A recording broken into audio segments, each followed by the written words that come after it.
تعالوا بقى يا حبايبي اما نعمل مع بعض النهارده غدا جميل خالص. حاجه حرشه كده وحلوه بعيد بقى عن اللحوم والسمك والحاجات دي. تعالوا نغير كده ونعمل برنجان زي ما انتم شايفينه كده بطريقه حلوه قوي. بدقه كده وفلفل وتوم وطعمه جميل قوي قوي. وهنعمل مع بعض كبده. عندك بقى شويه كبده كده وقنصه من بتوع الفراخ محوشاهم في الفريزر. تعالوا يا حبايبي بقى هنعملهم بطريقه حلوه جدا جدا. يعني طعمهم حلو قوي قوي قوي وتحبي كده تاكليهم وشكلهم ما شاء الله. شايفه شكلهم حلو قوي قوي ازاي. الخضار اللي فيهم دي يعني طعمه جميل. احلى من الكبده والكبده احلى من الخضار والله. هما الاتنين احلى من بعض. وكمان هنعمل شويه ملوخيه حلوه قوي بطشه جميله. تابعوا معايا الفيديو يا حبايبي للاخر ان شاء الله تستفادوا. ان شاء الله الطريقه هتعجبكم. وكمان هنعمل معاهم برضو معلقتين كده طحينة جميلة. وطبعا لازم الطحينة مع الكبدة بقى وسندوتشات الكبدة مع الطحينة كده حلوة قوي قوي. يعني كل الأكلة كلها كده متكاملة مع بعضها وتغيير كده وحاجة حلوة كده. بدل يعني ممكن حبة تعملها فطار تعمليها، حبة تعمليها عشاء تعمليها، حبة تعمليها غدا بقى. وهو أحسن حاجة في الغدا تعمليها اللي انت حباه يا حبيبتي. وهنعملها بقى لازم طبعا يبقى فيه فرن كده. هنعمل فرمتين كده على طول. يعني الكبدة كده نحطها في الفرن ونحط عليها معلقتين طحينة. بجد احلى اكلة ممكن تعمليها تغيري بيها في يعني في نص الاسبوع كده. آم، وسريعة يعني متاخدش وقت ولا حاجة. وتبقي جددت كده وعملت حاجة حلوة من ايدك. والله يا ولادك هيفرحوا بها. يعني احلى من السمك كمان. يعني السمك كل الولاد ما بيحبوش السمك ده خالص. يعني غيري اليوم دي بيوم السمك باليوم دي. اول حاجه كده كميه الكبده والقنصه اللي معاكي طبعا هتغسليهم وهتنقعهم كويس. وبعدين هتقطعيهم زي ما انت شايفه كده مكعبات شرايح كده طويله كده. وخلي طبعا الكبدة في جنب والقنصة في جنب وحتى القلب وكده. كل دي معاكي يعني قطعيهم. والدهنة اللي على القنصة دي ما تشيلهاش والله بتخلي طعمها جميل قوي. بتسيح كده وبتخلي طعم الكبدة ديت حلو جدا جدا. بس اهم حاجة قطعيها يعني تخلي الكبدة لوحدها كده والقنصة لوحدها.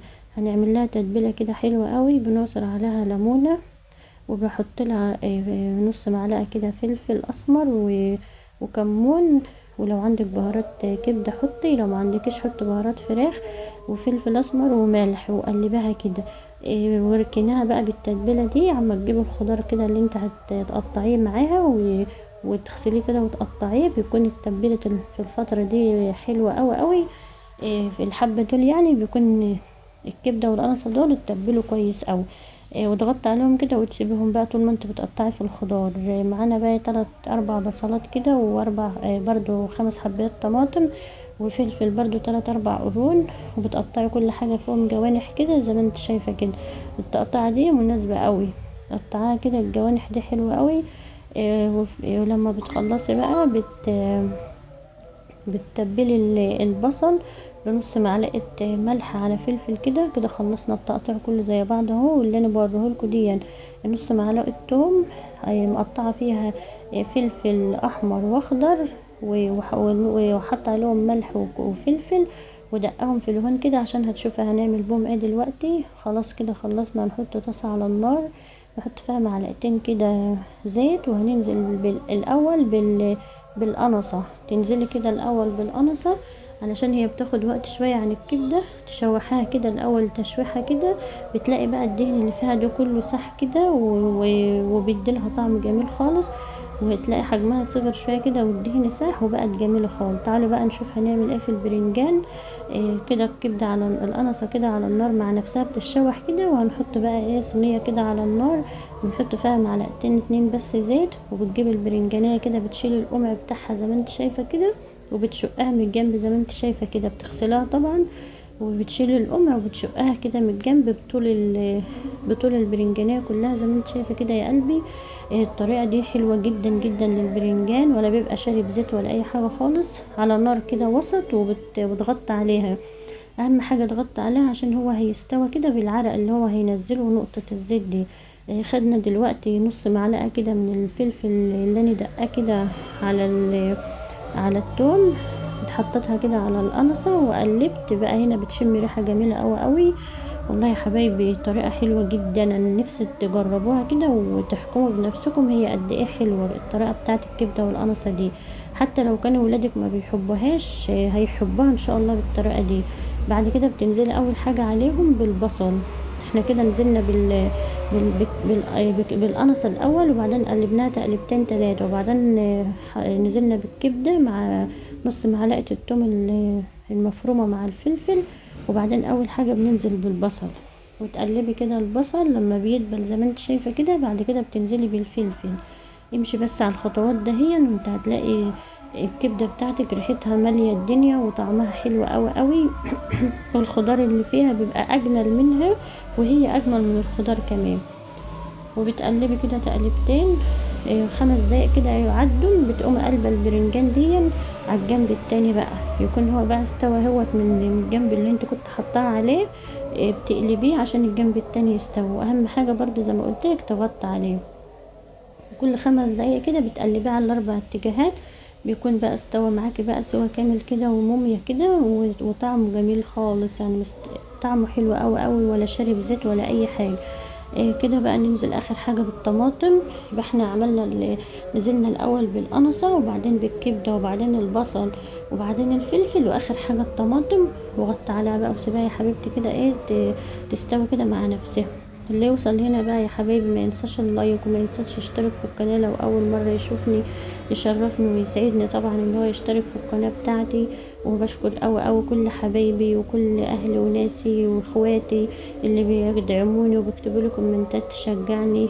ربنا يخليكم لي يا حبايب قلبي، ما تحرمش منكم ابدا، وقناتي دايما تكبر كمان وكمان بيكم ومعاكم. والله انتوا احلى نعمة في حياتي.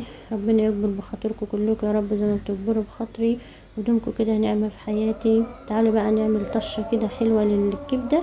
هي كده خلاص استوت وما عادش فيها اي حاجة. طاسة كده على النار بحط فيها معلقة زيت، واخد برضو تاني معلقة كده من الفلفل والثوم اللي انا مدقاهم مع بعض دي، يتحمصوا كده وريحة الثوم تطلع. بنزل بوم على الكبدة كده بقى. احلى طشة لاحلى كبدة واحلى سندوتشات كبدة ممكن تاكلوها، صدقوني والله العظيم بجد. جربوها بالطريقة دي يا حبايبي، يعني مش هتبطلوا تعملوها وهتعجبكم جدا جدا كده. بادعولي بقى لو عملتوها كده وطلعت حلوة وعجبتكم، ادعولي بقى يا حبايبي. دي كده بقى هنعمل الملوخية.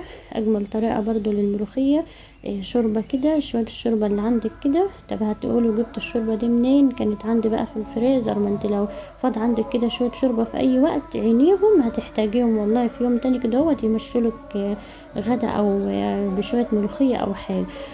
حطيت فيهم حطيت فيهم نص معلقة توم مهروسة ونص معلقة كزبرة ناشف اول حاجة كده. وبعدين نزلت بقى الطبسية دي مكانتش مليانة ملوخية، وقلبت كده لما الملوخية كده خدت من الشوربة كده وغلت كده غلوتين. بقوم بقى جايبة الطاسة فيها معلقة زبدة ومعلقتين زيت. كتري كده عشان الطشة بتاعت الملوخية دي هي احلى حاجة وهي اللي بتخلي لها طعم حلو. وهنزل كده بنص معلقة توم مهروسة، وانزل عليها برضو بنص معلقة كزبرة ناشفة، واقلبهم كده من التوم بقى يصفر كده وريحته تطلع حلوة كده. طبعا بقى معلقة الشطة ده اهم حاجة في الملوخية. تنزلي بقى كده بعد ما التوم بيصفر كده تطش بقى على الملوخية. يا عيني بقى على احلى طشة ملوخية، والريحة بقى تطلع كده تملالك الشقة يعني. وتاكلوا بقى يا حبايبي احلى ملوخية والله. شايفة الطشة دي ما شاء الله احلى طشة. وترجعي تاني بقى بمعلقتين ملوخية في الطاسة كده وتنزلي بهم تاني. يا سلام بقى احلى شوية ملوخية والله. انا سايباها خفيفة شوية كده عشان هي لما بتبرد كل ما بتبرد بتتقل. فالملوخية لو تقلتها من الاول هتيجي بعد كده هتبقى تقيلة قوي. سيبها كده خفيفة شوية كده بتتقل معاك وبتبقى زي الفل. تعالوا بقى يا حبايبي نكمل البتنجان. هو كده استوى هو ومعانا بقى الفلفل والثوم اللي احنا كنا دقينه مع بعض من اول الفيديو دي بنشتغل منهم. حطيت عليها عصرت عليها ليمونة ومعلقة خل وملح وكمون. وهاتي بقى البتنجان كده حطيه في الطبق اللي انت هتقدمي فيه، وافتحي بقى البتنجانية كده هتتفتح معاكي بكل سهولة. ما احنا كنا عاملين لها فتحة من الاول عشان تستوي، فتحناها كده زي ما انت شايفة. وبقى في الوقت دي كده برش عليه شويه ملح وكمون عشان يبقى ملحه كده مظبوط معاكي يا حبيبتي. بعد كده بقى بتاخدي بقى من ميه الخل والليمون بقى والدقه الحلوه اللي احنا عاملينها دي، وبتنزلي كده على البتنجان.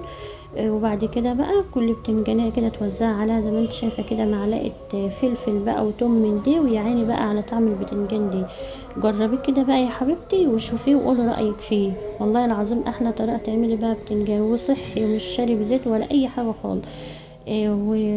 وكده كده خلصنا معاكم الوصفة كلها اهو. ادي البتنجان قلتلكوا كل حاجة فيه، وادي الكبدة قلتلكوا كل حاجة فيها، والملوخية كمان قلتلكوا برضو كل حاجة فيها.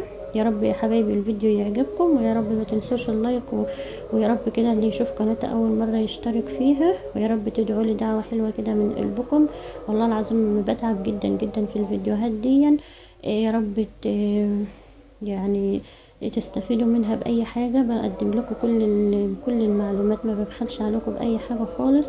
وربنا يا رب يخليكم يا حبايبي وما تحرمش منكم أبدا أبدا. الطحينة بقى حطيت معلقتين طحينة وعصرت عليهم نص ليمونة ونص معلقة ملح بكمون، وبقلبها كده ونص معلقة ومعلقة خل، وبقلبها كده. وبعد كده بقى بدوبها كده وبفكها بمعلقتين 3 مية. اول ما تلاقيها قوامها بقى مظبوط معاكي كده خلاص، يبقى هي كده بقت مظبوطة و100%.